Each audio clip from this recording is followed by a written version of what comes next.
Hello, and thank you for tuning in, and thank you for everyone being here and watching. And I just wanted to introduce myself. I'm Allison Bowman. I'm the administrative assistant for the Arts Council of Johnson County. And this is our Creative Conversation series. And I am here with Israel Alejandro Garcia Garcia. And I am super excited to learn all about you. I've read a little bit, but I'm excited to hear it from you. So let's jump right in All right. and tell us about yourself. Ooh, yeah, I think that's a long conversation as well. But the easiest is I was born in Mexico, in the state of Michoacan. So I was there from the age of till about 6 or so, and then was raised in East LA from 6 till about 18, 19.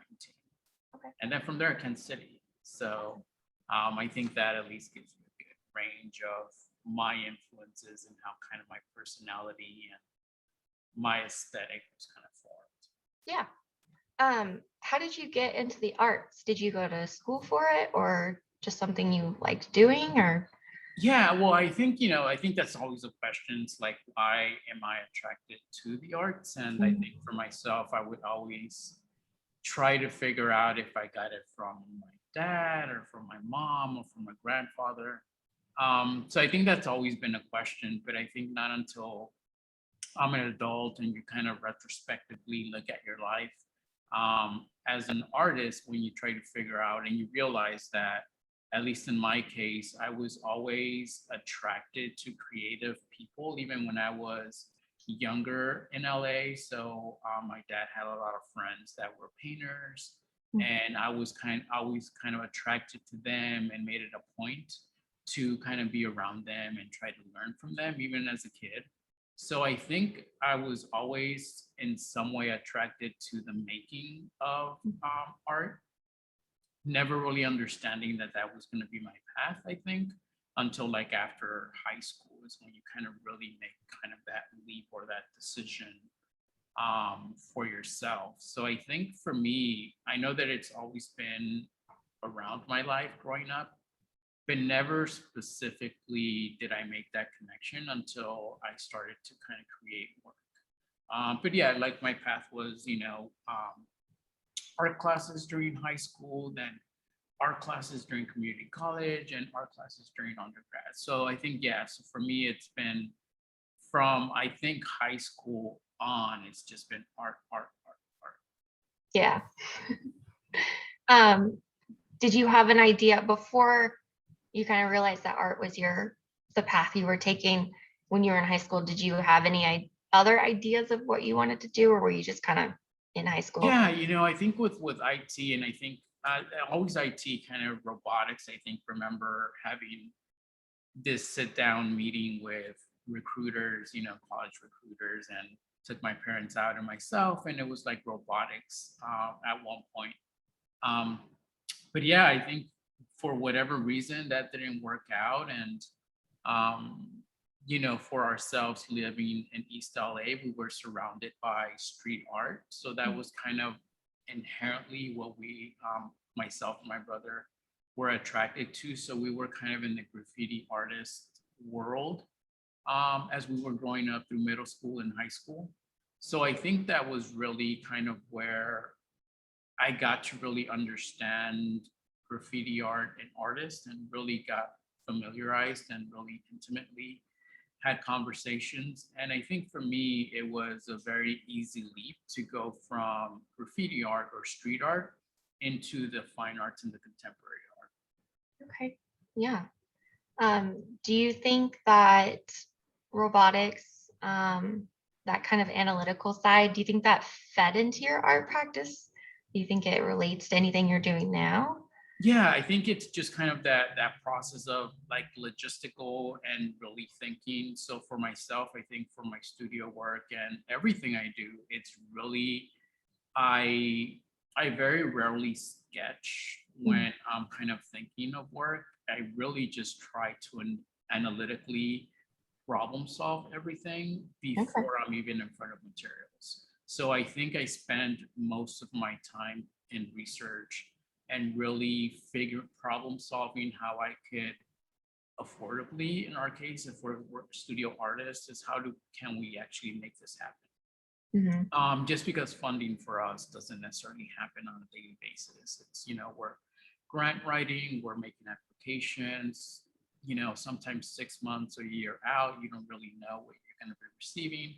So I think for me, it's, we're always feeling like our budget is on a shoestring, and we're always finding the best ways possible to kind of make this work happen. So yeah, for me, I think it's just very analytically and logistically figure out how I'm going to source everything and problem solve everything before I kind of come and sit at my studio with materials and supplies and start building.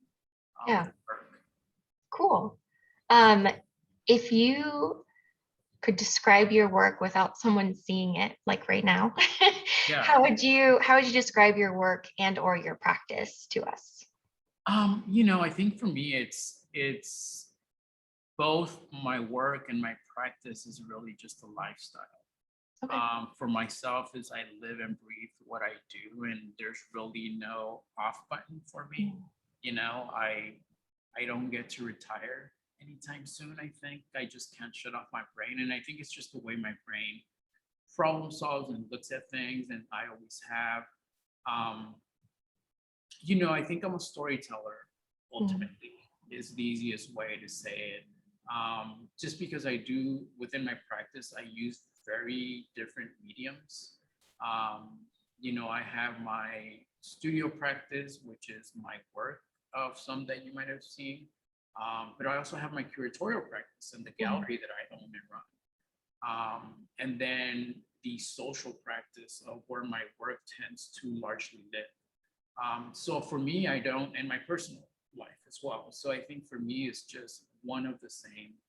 I don't divide, one with the other. I really have no line. So there's not like a 9 to 5 for me. I take my work home with me and it lives with me. It works through vacations, through honeymoons. Like it's me working with my art practice 24/7.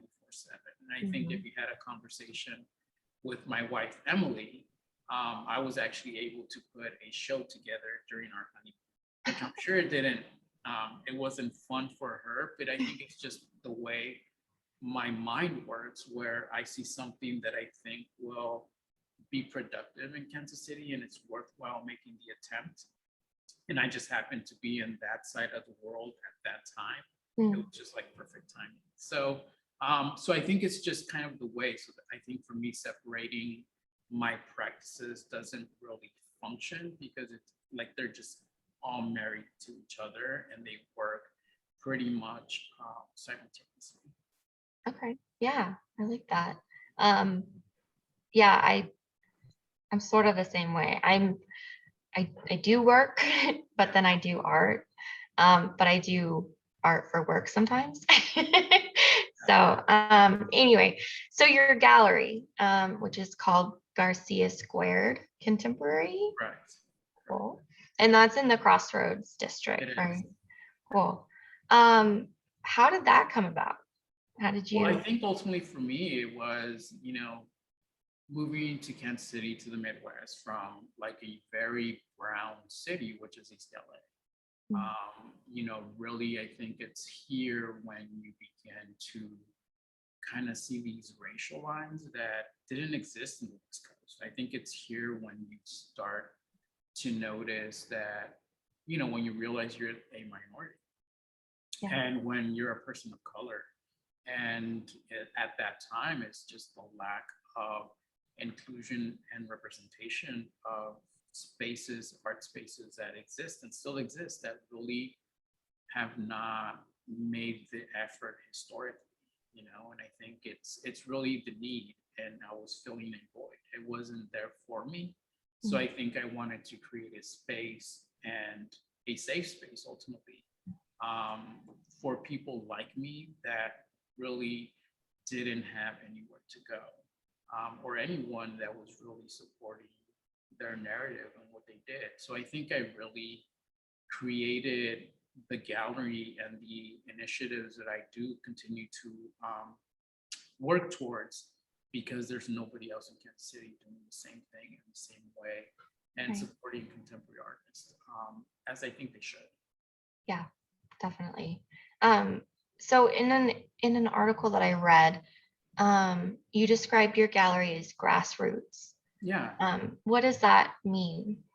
Well, I think for me, that means that every dollar counts and matters, that we really don't have any rules specifically that we follow. You know, we really try to support the artist's voice wherever it's coming from. If it's politically driven and that happens to be the space and where the artist is, that we support it and we feel like there's no need for us to be censored in any way. You know, we have a shoestring budget, so everything matters. You know, the artists that we worked with for the past 8 years have been great and, you know, willing to kind of donate works to the cause and understand that it, you know, this is not the traditional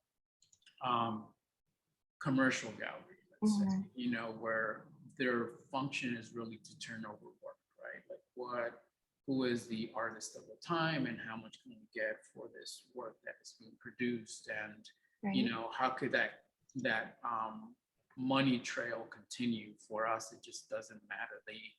The monetary outcome is not based on the work and whether it sells or not. It is whether this artist can kind of put that forward into a public setting and really learn from that experience. So I think it's the way we move forward, and ultimately removing the pressure, hopefully, of monetizing their voice, right? So I think for most artists, at some point, we feel the pressure that we need to make aesthetically pleasing work for the public or the audience to purchase, right? So I think the voice gets at times whitewashed and becomes unclear, especially with young artists when kind of they feel that pressure just coming out of undergrad and like, what do you do now, right? You have kind of this degree as a studio artist, and where do you go from here? And I think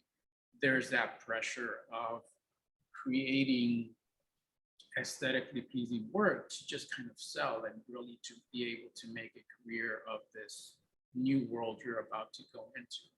So I think in my space, and I think what I have always supported is these artists, whatever that voice is, before the monetary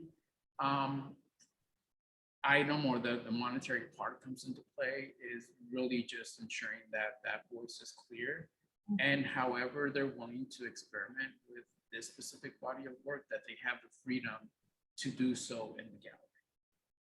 Yeah, I love that. I don't know a lot about galleries around here, but I don't think I've heard of galleries supporting, well, they support the artists, but really listening to what their voice is instead of what the client wants, kind of. Right. Yeah, it's like a switched mindset. Yeah. Right.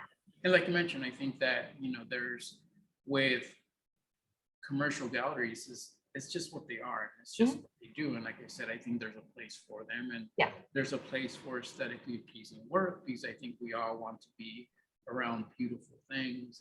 And but I think there's also a voice that sometimes is a little bit missed by a lot of those galleries and those spaces, that I just wanted to make sure that within at least my four walls, that voice was listened to, and ultimately that we are always kind of working towards having that artist grow, whether depending on, regardless of what point in their career they're at, you know, if they're just out of school or just starting mid-career, already established artists. I just wanted to make sure that they had that pressure at least was taken off of them, and they could kind of create freely without necessarily any commercial influence involved in what they're producing. Yeah, that's really nice. So do you have a show up right now in the gallery? Yes, so I have a current show of work right now in the gallery, which is a group show, which is La Onda Mhm. here in town, that is kind of moving from gallery to gallery. So it's a Latinx show. And of my own work, it's at InterUrban ArtHouse, which is one of the my large installation works. So yeah, kind of navigating between two spaces and trying to make sure that that I do everything I need to as I navigate through different spaces. Yeah, definitely. So I guess that brings me to the question, since your work is at InterUrban ArtHouse, um, InterUrban had a project where they, through Mid-America Arts Alliance, they received funding, which they then, and correct me if I'm wrong, this is just me reading, they were giving funds to artists, and specifically artists as activists. So yeah, so what was your kind of involvement with InterUrban and their Tangled Roots exhibition and that project?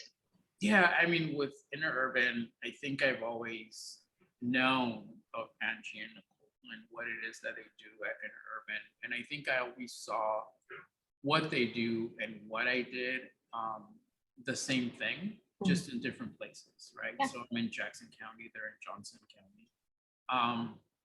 But I think our end goal has always kind of been the same. Luckily for them is that they have, a great team put together. And, the result of what they did has been amazing. So I think because I've always saw what they did and what I did really the same thing, it was very easy for me to knock on their door and vice versa, and knock on my door when they kind of needed me. So I think with Tangled Roots specifically, I think I was their first curator last few years ago, I think now, just because of COVID, when that exhibit was first put together. So I think, they brought me in as their guest curator, and I was able to kind of put Tangled Roots together then as kind of their first year. And that's really kind of my involvement of what Tangled Roots was. And I think just the representation of artists of color and really kind of these narratives, BIPOC narratives that I think very few institutions are really willing to take the risk to from that body of work and those artists. And, the fact that we're both taking, willing to take that risk. And I think it's work that is worth being shown. So yeah, for me, I think it's what Mid-America Arts Alliance does. Just because I am a fellow of one of their grants as well, beyond InterUrban ArtHouse, and the ability, once again, that we continue to work together, and that they did have some grant money for myself as well with this show. Yeah. Can you talk about that grant from Mid-America? Yeah, so the one that I received, or the current one? Yes, the one that you received. Yeah, so I received the Interchange Grant. Okay. Through Mid-America Arts Alliance, and that was a $20,000 grant. Yeah. Basically to be able to produce socially driven work. So it's basically the same thread of my body of work, is work in the public, social activism. And for myself, in that specific grant, I was able to create a 40-foot shipping container. So I basically took a research trip to the US-Mexico border. And I was able to travel the 2,000 miles of the US-Mexico border from east to west. So I started in East Texas, and then strategically went along the US border for basically 2 months, hiking along the border, and through these different migrant trails, collecting the items that migrants were basically needing. and hopefully through the conversations with Border Patrol or the local communities, be able to kind of build these stories of these items and these narratives that tend to get lost from the population that is kind of going through those journeys. So yeah, in 2018, I took the trip. And then that's when I began to kind of really build the work from that research. And in 2019,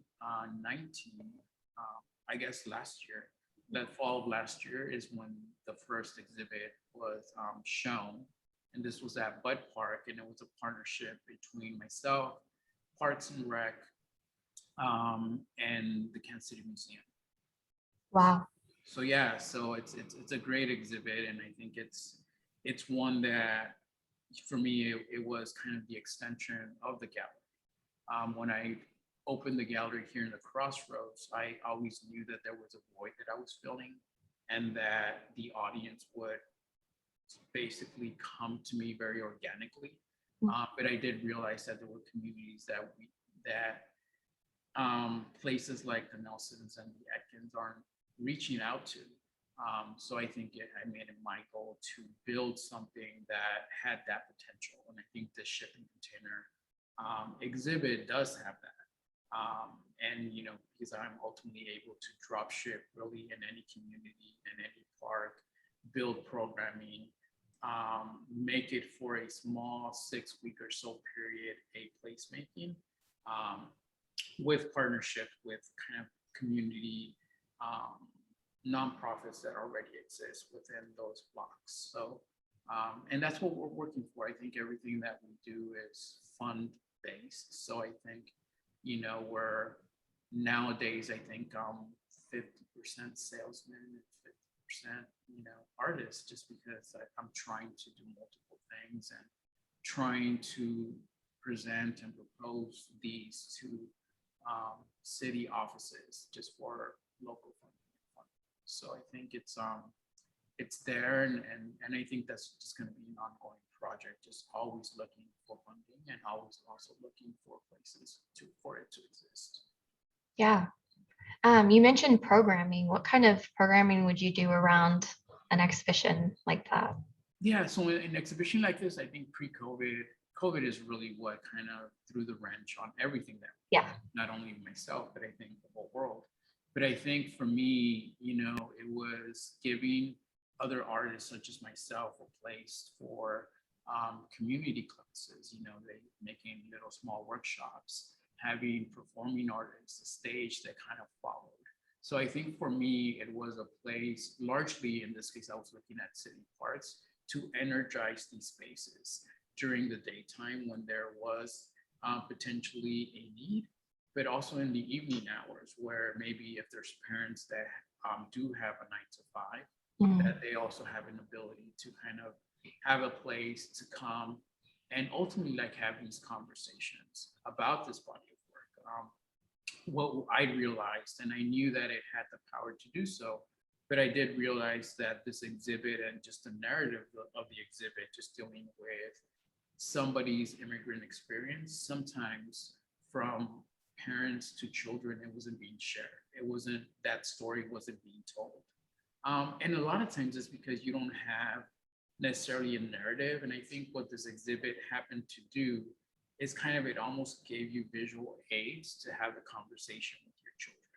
So I think a lot of the conversations that did happen in the space while it was in the Northeast was conversations like that, where their parents almost felt that it was a safe place to really have that conversation intimately with their children. And I think that is probably one of the conversations that I will cherish, being kind of a fly on the wall, you know, being the member that I was there because I had experienced these different sites, but also like hearing the dad and the mom having these conversations with their kids, because they were first generation, they were born here, and they were largely assimilated to kind of the Midwestern school system.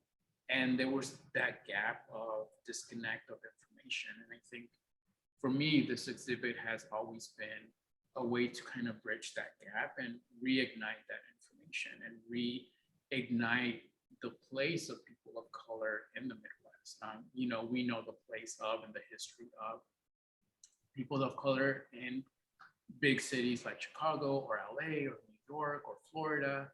But I think when it comes to Kansas City, there's a big voids and a lot of misinformation that, you know, when we think of just Kansas City in the Midwest and our rail system, our rail system was largely built by Mexican migrants coming into the city. Right. Right. So I think there are a lot of communities within Kansas City that have been historically brown or people of color for over 200 years, and that still exists. So I think it's coming back to kind of the previous administration, what it costs regarding kind of the immigrant experience, and every administration. You know, there's been huge errors through every administration with the immigration narrative.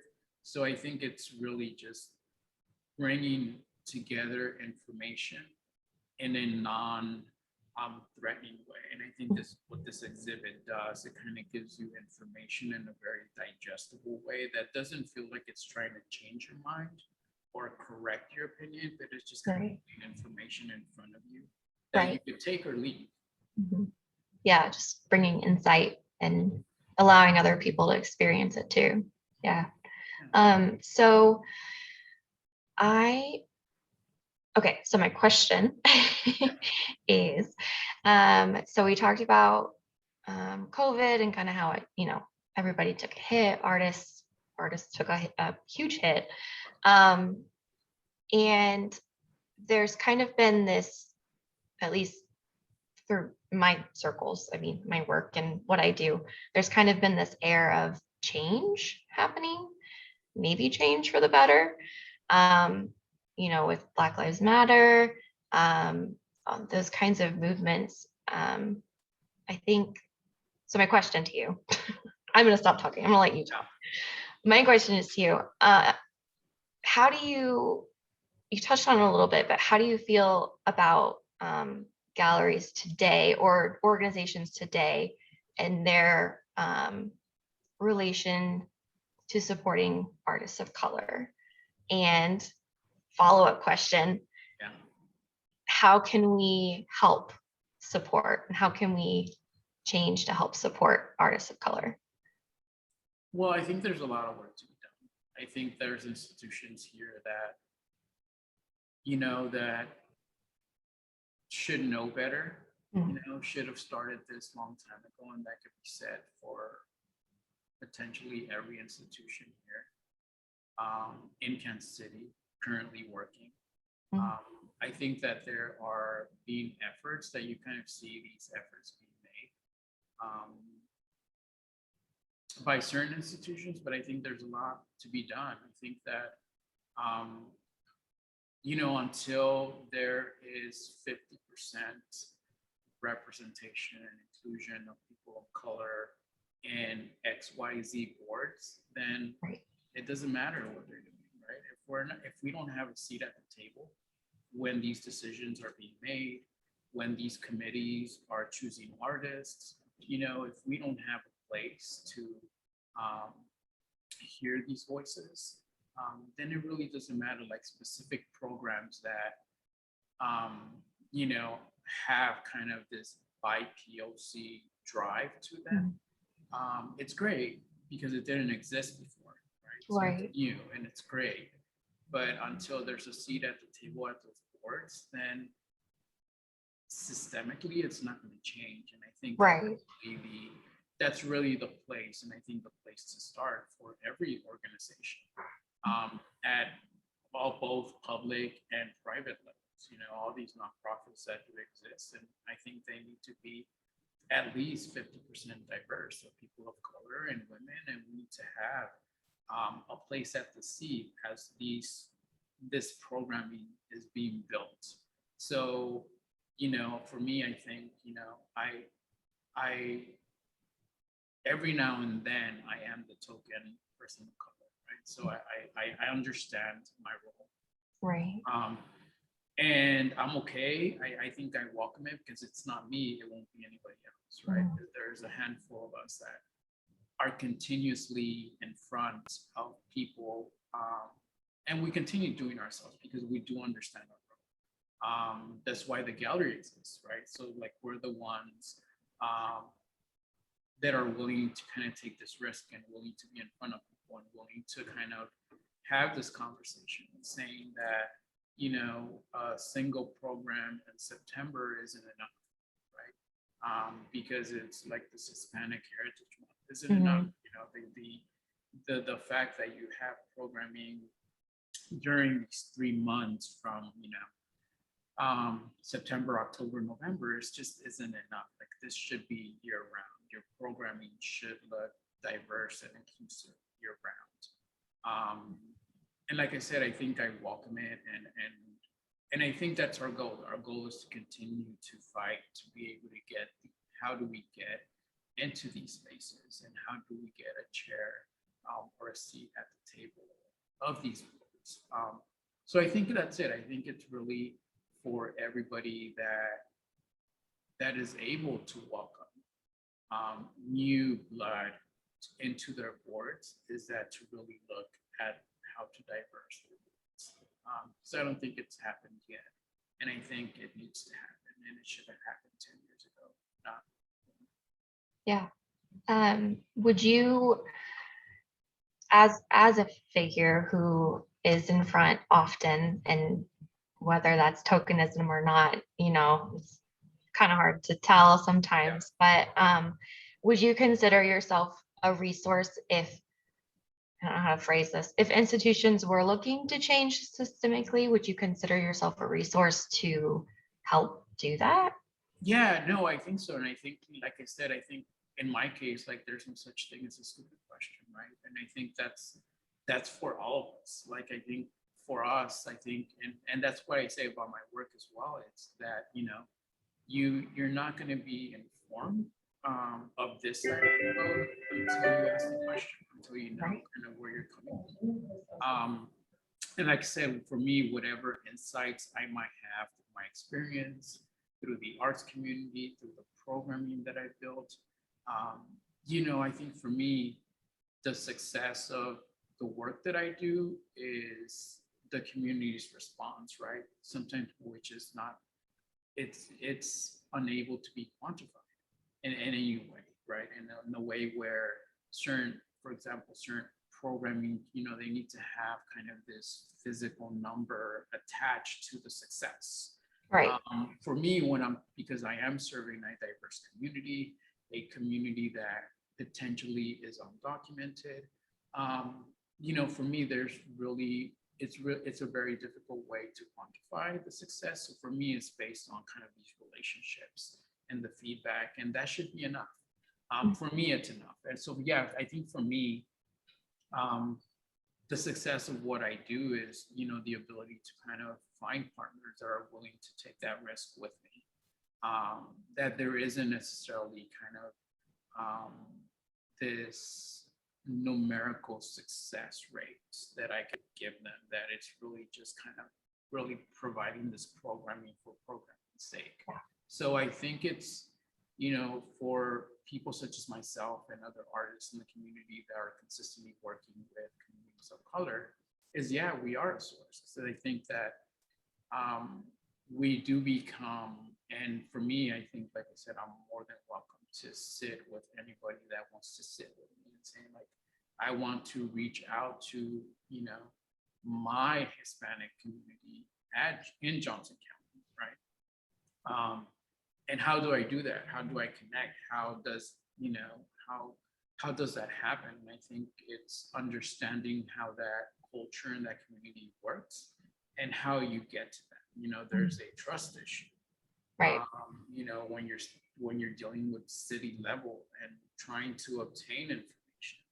Yeah. You know, because you're trying to count your success. Right. But you have to build the foundation. Yeah, and I think in some cases you have to look beyond that. You know, and I think for my case, with the shipping container, even though I wanted to kind of count my success, I understood that it was more towards like these check-ins, that because there is like the social media structure and it felt like a safe space for a lot of the community, that Yeah. just checking in was enough for me. That I Right. didn't need to have any more beyond that. And I think it's just really that, really understanding the fears within the community and how do you work around those fears. Because in our case, it's just a lot of trust issues, Mhm. you know, and especially with public programming and just public institutions, Right. and the ability to kind of trust. And I think it's that. So yeah, I think for me, I do see myself as a resources, and I always welcome conversation. And I'm more than willing to speak to anybody that is really willing to make the effort and the risk and really intentionally to make whatever they do more diverse and more inclusive. Because it's we all have to take the first step, and usually we're uninformed or misinformed until you kind of get into the heart of this conversation. So if I happen to be that great, if it happens to be information outside of my ability to know, there's always somebody that I could also bring into the table that I feel could be more informed regarding that aspect. So I think, we're a tight community. Mhm. We know of each other. We know what needs to be done. We also know that we need to be better organized, so we have a better representation and within kind of these institutions and these groups. And like I said, I think especially with for us as artists, think of the Kemper and Nelson, should be year round. Yeah. Just a September day where we Right. Just because you brown feel up. like you have to. Yeah, like this single day where we brown up these institutions and then we're kind of out of there. Like it's Right. it's beyond. Right. It needs to be built into the system and not Right. just something scattered here and there. So I think it's just that, and like I said, I think we obviously appreciate any effort that's being made. But I think there's a lot of work to be done. Awesome. Well, thank you for your honesty. I appreciate it. Is there anything else that you want to talk about InterUrban or your gallery or anything like that we haven't talked about yet?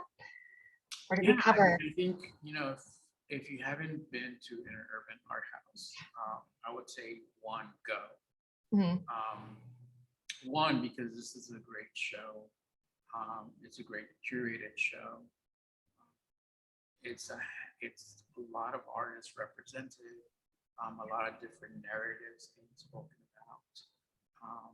And like I said, I think it's places like InterUrban ArtHouse that are more than willing to not only share their space with their resources to individuals such as myself, right? So for me, it's grassroots. It's every dollar counts, which is for them as well. Mhm. But I am not a 501c3. Right.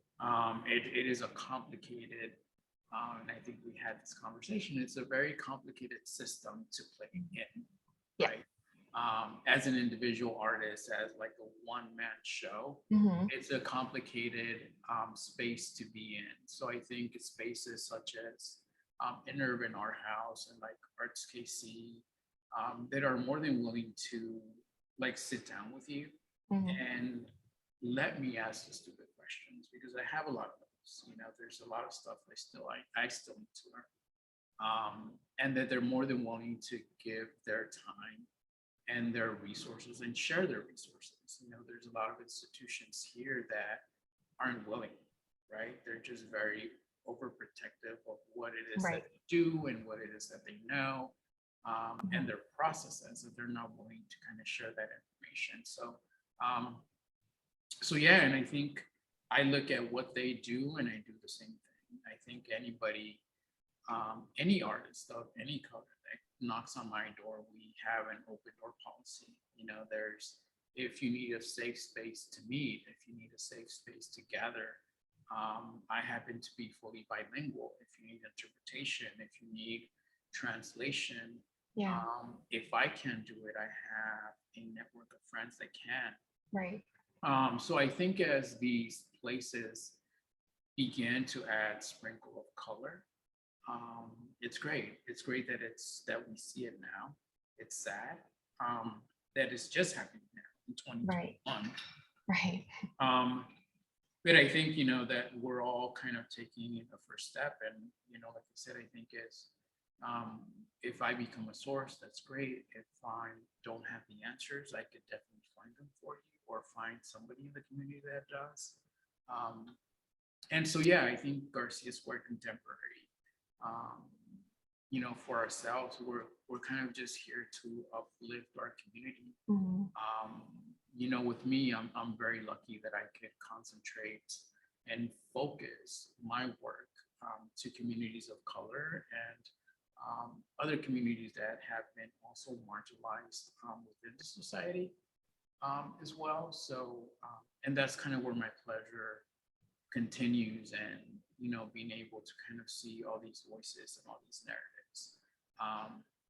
The great thing about kind of the way Garcia Squared Contemporary works is that I'm able to kind of curate those shows and almost take a break from my body of work. My body of work is just very emotional.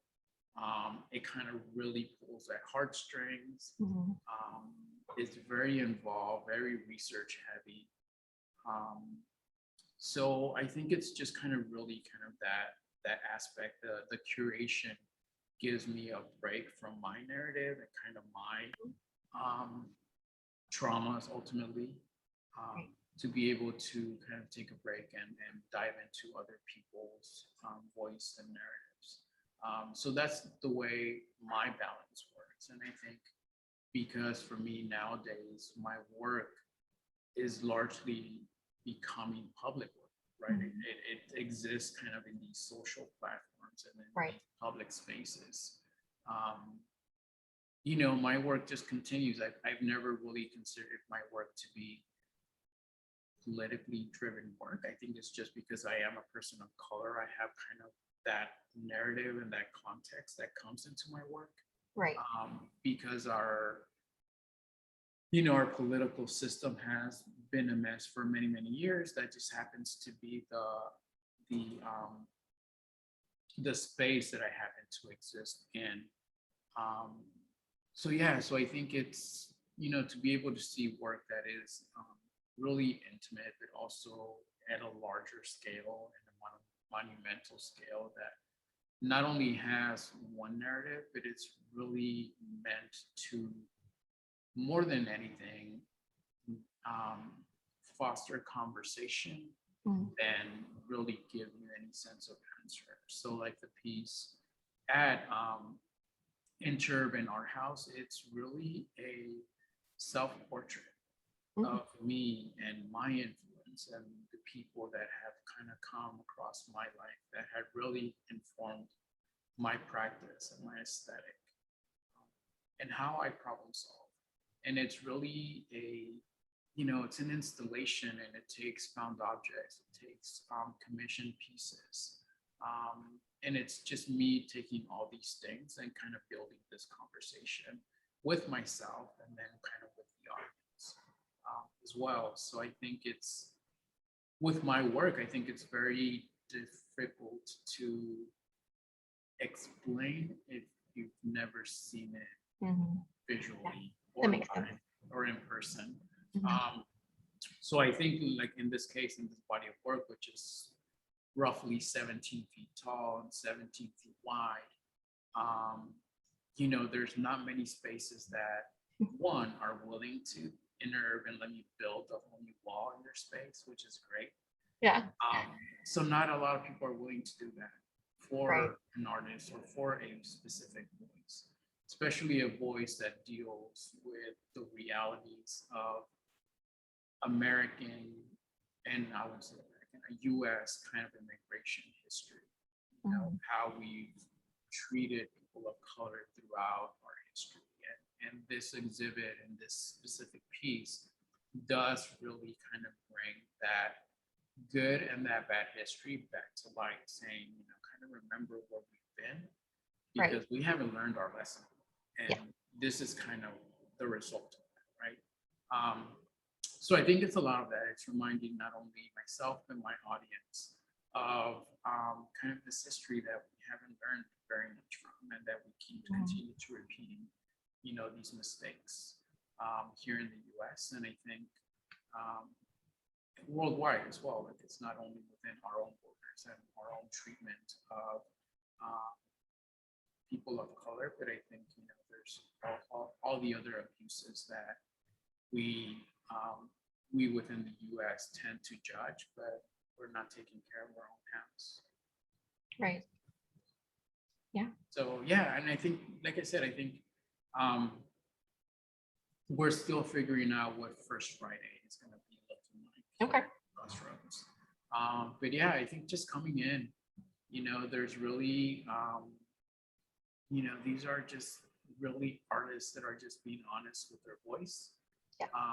And really just needing a space to exhibit and a seat at the table. And I think here, I'm very proud of the 8 years that we've been here in the Crossroads. I wish there was more of us. You know, I happen to be the only Latino owned and focused in specifically Latin American and BIPOC narratives. I think by this time there should be more of us in the Crossroads. You know, I'm kind of here keeping my doors open as best as I can, especially during COVID, where we just didn't know if we could continue what I did. You know, and this is this is definitely work of love. Like, this is just, you know, I don't see myself doing anything different. If it's not here, it's going to be somebody else or somewhere else. But my hope is that to be able to continue and always have at least the representation of BIPOC here in Garcia Squared Contemporary. You know, we've been here in this specific site for 8 years, and I'll do everything I can, as like you said, grassroots, right? So we do everything we can to keep our doors open, and I think the support of the artists that come through my door has always been great, and I think they've always been willing to understand the purpose why we exist as Garcia Squared Contemporary, why we exist in the heart of the Crossroads, and why we need to continue to exist. At this point, there's nobody else really, honestly, doing it wholeheartedly without a different agenda. And I think, you know, we exist because there's still people coming and that appreciate to see these voices in a gallery wall. And I think, you know, for me, it's always the conversations that happen. We still have people coming through that remember shows from 5 years ago. Yeah. That are still coming through. And I think that is very rare for a contemporary gallery to have shows where the audience like really take the exhibits to heart and are able to leave with something, right? I think if we see, and that happens to myself, I walk into galleries that I can't remember the show as I walk out the door. Right. Because it just happens to be that immediate, like it either connects with you or it doesn't. And I think the fact that we've continued to produce shows where the audience continues to engage and remember for the long term, like remember what has been happening in the space, and really always make it a point to come into the door and look for that narrative and look for those voices and look for those bodies of work that they are able to ultimately take something away from. And yeah, and I think that's what we continue to do. We just continue to be honest about how we present ourselves and the artists that we bring into our door. And yeah, I think the conversations between myself and InterUrban ArtHouse, which they do the same thing, and like I said, at a bigger scale than what we do. Like I said, I think we all deal with what we can within our own capacity. and I go to them for advice, and they come to me for advice. And I think we are able to coexist and really serve the diversity of the community that we're looking to serve very well. And I think it's through that ability to really share what we know within our own experiences. For me, I just always feel lucky that I could go to InterUrban ArtHouse, knock at their door, and they're always willing to kind of listen to me grieve and you know, and me vent of my issues, and know that there's a knowledge base that we both have that we are more than willing to share with each other. And I think that relationship doesn't really exist truly beyond what we both have. And I think it should exist. I should be able to walk into any nonprofit and say, like, these are my issues, like, how can I help, right? And I think it hasn't, they haven't opened their doors in that same way. So I cherish that relationship.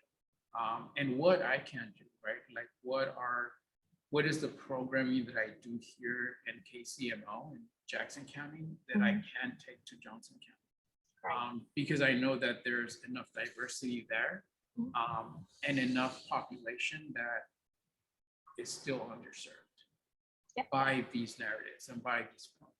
So how can I take it to their door?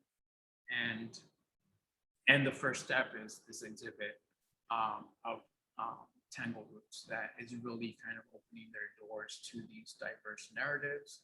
And it's really inviting community that could be solely Spanish speaking, that didn't know about InterUrban, that now has a new source of asking questions or coming into a space within their communities that if they need an interpreter, or if they need a translator, that they can go into InterUrban ArtHouse. InterUrban ArtHouse could get a hold of me, and then we could kind of help them. So I think it's just a big network of potential that can still be had. Yeah. So, Awesome. Well, thank you. Thank you so much for your honesty and your openness and willingness to share. I'm honestly blown away by your stories. I think they're amazing, and the work that you're doing is awesome. So yeah, well, like, thanks for being interested. Like I said, I think it's spaces such as these that really give you kind of the space to express ourselves, right. And just be able to say and ask the questions, and have a new platform to be able to kind of say, like, if you haven't if you're not diversifying what you do inclusive, you should, because you're kind of behind if you haven't. And I think that we all, every artist, and I think visual artists as a whole, we all kind of have a lot of conversation, a lot of things to say, and I think it's just ultimately having the opportunities to do so. So thanks for taking the time. Yeah, thank you. I will let you get on with your day. I feel like I could talk forever, but actually I could listen forever. Yeah.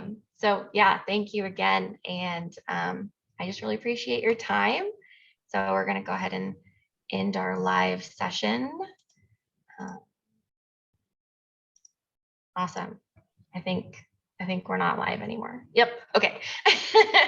Thank you again so much. Yeah, no, thanks for having me. This was yeah, great. Like it was I said, really time. really great to talk to you. So I hope to go to InterUrban soon and see the show. I have not been yet. So I will go and see it. And yeah. Yeah, so I think it installs here next week. Uninstall.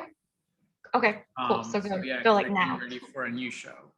So Awesome. So yeah, if they're able to, like I said, I didn't mention that, but they continue to have great shows. So yeah. Awesome. Well, thank you. I hope you have a you. great day, good rest of your evening. And Likewise. I hope we talk again soon. You have my info, so let me know. Like, I don't know what the streams are going to be, and where this whole thing's going to end up. I'm sure. All right. You'll let me know when that happens. Yes, I will. All right. All right. Thank you. Talk to you soon. All right. Bye. Bye.